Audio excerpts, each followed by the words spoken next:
Hello friends, welcome back to our channel Relish the Curry. இன்னைக்கு எபிசோடில் நம்ம பார்க்க போகிற ரெசிபி கொஞ்சம் டிஃப்ரெண்ட்டாக அதே டைமில் ரொம்ப டேஸ்டியாக ஈஸியாக ஒரு எக் ரைஸ். வாங்க இது எப்படி செய்யலாம்னு நம்ம பார்க்கலாம். ஃபஸ்ட்டு ஒரு கடாய் எடுத்துக்கோங்க. கடாய் சூடானதும் அதில் தேவையான அளவு எண்ணெய் ஊற்றிக்கோங்க. எண்ணெய் சூடானதும் கொஞ்சம் சோம்பு, பட்டை, கிராம்பு, ஏலக்காய், கடல் பாசி இதெல்லாம் நம்ம சேர்த்துக்கலாம். இது பொரிஞ்சதும் நீளமாக நறுக்கி வச்சிருக்கிற 2 வெங்காயத்தை நம்ம இதோட சேர்த்துக்கலாம். கூடவே 2 பச்சை மிளகும் ஆட் பண்ணிக்கலாம்.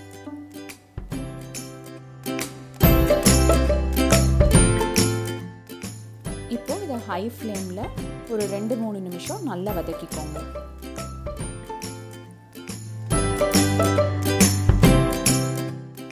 தேவையான அளவு உப்பு சேர்த்து இதை நம்ம நல்லா வதக்கிக்கலாம்.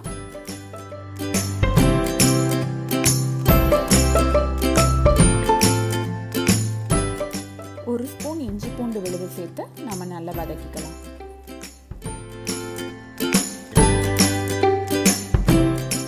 இப்போ நம்ம நறுக்கி வச்சிருக்கிற தக்காளியை சேர்த்து நல்லா வதக்கிக்கலாம். தக்காளி வதங்கிட்டு இருக்க வேளையில் நமக்கு தேவையான முட்டையை தனியாக ஒரு பாத்திரத்தில் உடைச்சி வச்சுக்கலாம்.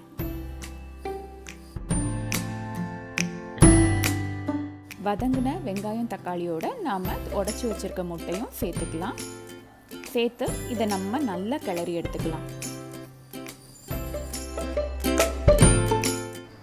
இதோட 1/4 டீஸ்பூன் மஞ்சள்தூள், 1 teaspoon chilli powder, 1/2 teaspoon chicken masala powder, அப்புறமா 1 டீஸ்பூன் பெப்பர் பவுடர், தேவையான அளவு உப்பு சேர்த்து இதை நல்லா கிளறி விட்டுக்கலாம். இந்த எக் மசாலா புர்ஜியை நம்ம அப்படியே கூட சாப்பிட்டுக்கலாம். நாம் இப்போ இதோட வடித்த சாதத்தை சேர்க்க போகிறோம். நான் இதுக்காக ஜீரக சம்பா அரிசியை தனியாக வடித்து வச்சுருக்கேன். நீங்கள் வீட்டில் நார்மலாக யூஸ் பண்ணுற ரைஸ் யூஸ் பண்ணிக்கலாம், இல்லாட்டி பாஸ்மதி ரைஸ் கூட யூஸ் பண்ணிக்கலாம். வடித்து வச்சுருக்கிற சாதத்தை நாம் இந்த எக் மசாலா புர்ஜியோடு ஆட் பண்ணிக்கலாம். இப்போ இதை நல்லா கலந்து விட்டுக்கலாம். தேவையான அளவு உப்பு, காரம் எல்லாம் கரெக்டாக இருக்கான்னு நம்ம செக் பண்ணிக்கலாம். இப்போது எக் ரைஸ் ரெடி ஆகிடுச்சு. இதில் நறுக்கி வச்சிருக்கிற புதினா, கொத்தமல்லி சேர்த்து நம்ம கலந்து விட்டுக்கலாம்.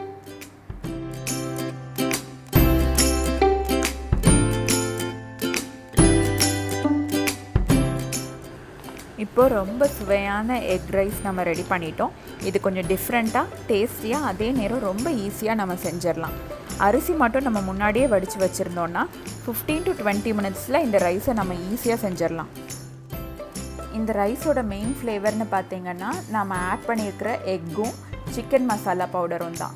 நீங்கள் சிக்கன் சாப்பிட மாட்டீங்க அப்படின்னா அந்த சிக்கன் மசாலா பவுடருக்கு பதிலாக கரம் மசாலா பவுடர் யூஸ் பண்ணிக்கலாம், இல்லை பிரியாணி மசாலா பவுடர் எதுனாலும் யூஸ் பண்ணிக்கலாம். இது இந்த ரைஸை ரொம்பவே ஃப்ளேவர்ஃபுல்லாகும். ஒரு லேசியான லஞ்சுக்கும் சரி, இல்லை ஒரு பிஸியான ஆஃபீஸ் டைம் மார்னிங்காக இருக்கட்டும், எதுனாலும் இது ஈஸியாக செய்கிற ஒரு சூப்பரான டிஷ். கண்டிப்பாக இதை நீங்கள் வீட்டில் செஞ்சு பாருங்கள். உங்களுக்கு இது எப்படி வந்திருக்குன்னு சொல்லுங்கள். இதே மாதிரி வேறு ஒரு இன்ட்ரெஸ்டிங்கான ரெசிபியோடு நான் உங்களை நெக்ஸ்ட் மீட் பண்ணுறேன். இந்த வீடியோ பிடிச்சிருந்துச்சுன்னா நம்ம சேனலில் சப்ஸ்கிரைப் பண்ணுங்கள், லைக் பண்ணுங்கள், ஷேர் பண்ணுங்கள். இன்ஸ்டன்ட் அப்டேட்ஸ்க்கு என்னோடய ஃபேஸ்புக், இன்ஸ்டாகிராம் பேஜஸை ஃபாலோ பண்ணுங்கள். தேங்க்யூ.